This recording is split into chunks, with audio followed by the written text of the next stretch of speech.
Hello guys, welcome back. Today I'm bringing you a build order for the Rus in Age of Empires 4. This one's going to be for knights into archers, or knights and archers. So what we're doing is sending the first 5 onto sheep, and then one of those villages is going to go and make a hunting cabin by this wood line. We'll talk a little bit more about that in a minute, but then the first villagers come out is going to go and make a house.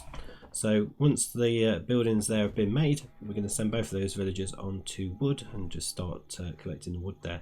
But from this point onwards, the next 7 villagers are going to come out of the town centre and go onto sheep. So as you can see, we're going around scouting. We're trying to get as many sheep as we can early on, just because we are very, very sheep heavy. And the reason for that is because of the hunting cabins. Now, effectively, compared to any other civilization, you wouldn't be doing this.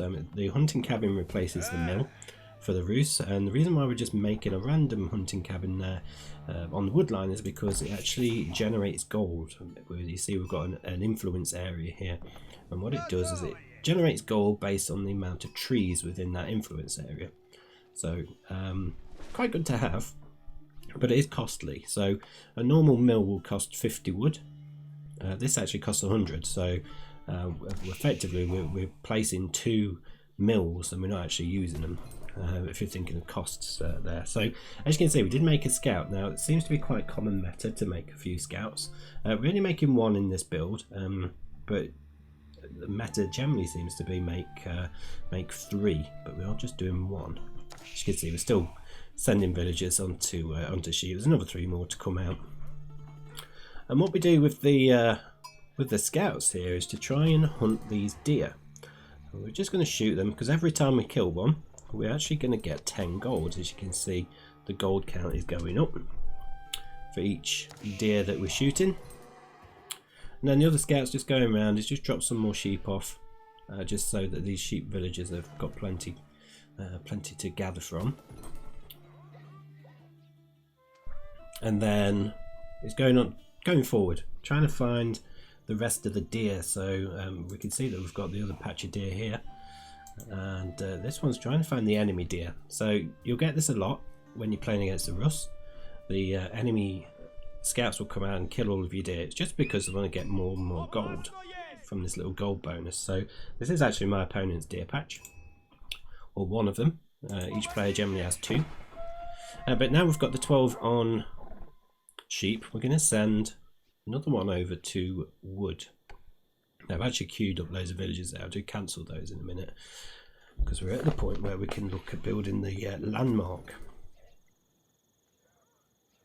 So villagers going to come out now. I'm going to cancel those, and we're going to send those villagers over to make the Kremlin. So that's going to be the landmark that we're going for. This is like a defensive building. It's a bit like a keep or a castle. So with that there, that deer patch is going to be very well protected.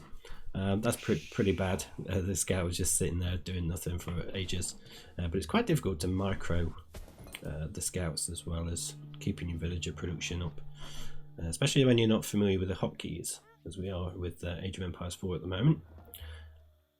So the next villagers coming out are going over to wood. We're actually sending another 5, as per the build order on the left hand side, and that's being built as well. Still going around trying to kill some deer there. That scout's just moved on to this deer patch, and we're getting more and more gold into the bank now. You'll see here we've got prestige, or I think that's what it's called, bounty, sorry, not prestige.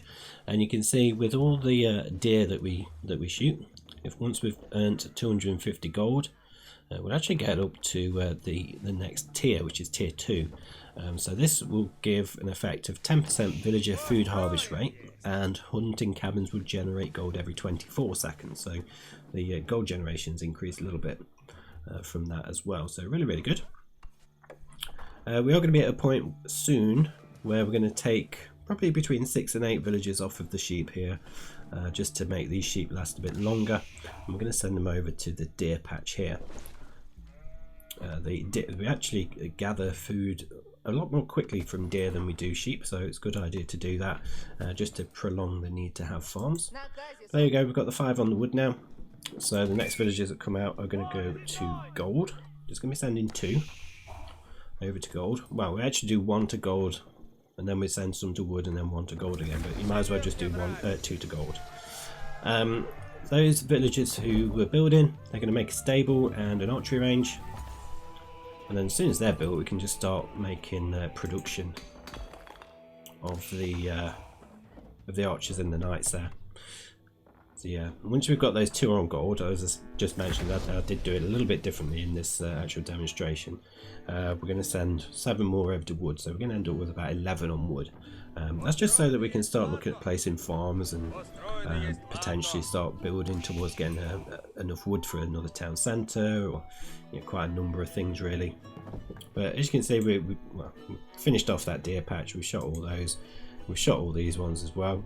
Can't really find the other one, the other deer patch, but it'll probably become meta for whenever you're playing against the Rus. Your enemy is just going to kill off all the deer before you get the chance to get there, and that's going to be really beneficial because it's going to prevent you getting this tier 2 bonus potentially.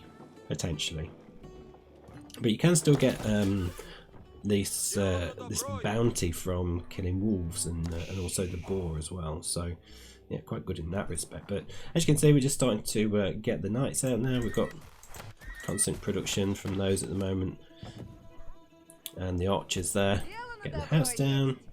It's all going pretty well. So once we've got the number that we need on wood, it's pretty much just a case of sending a load more over to berries from that point. Probably want to do 5 or 6 over to berries, and then these villagers here from the sheep can start making farms perhaps, or they'll just go to berries as well till we've got enough resources. But as you can see, now we've got a little collection of an army together. We've got a few knights, a couple of knights.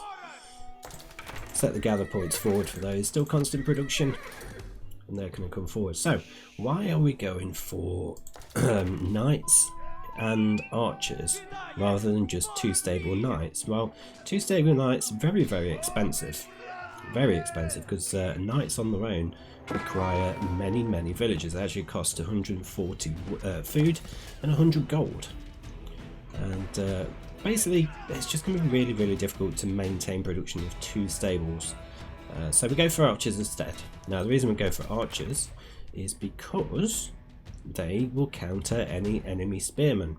So going 4 knights is all very well, but enemy spearmen will counter them very easily, even though they are early knights, which are pretty strong. So we need the archers, essentially. So as I say, in Age of Empires 4, you tend to find that army composition is more important than it is early game in Age of Empires 2. As you can see, you can just come around, start raiding wood lines, trying to pick off villagers here and there whilst you can,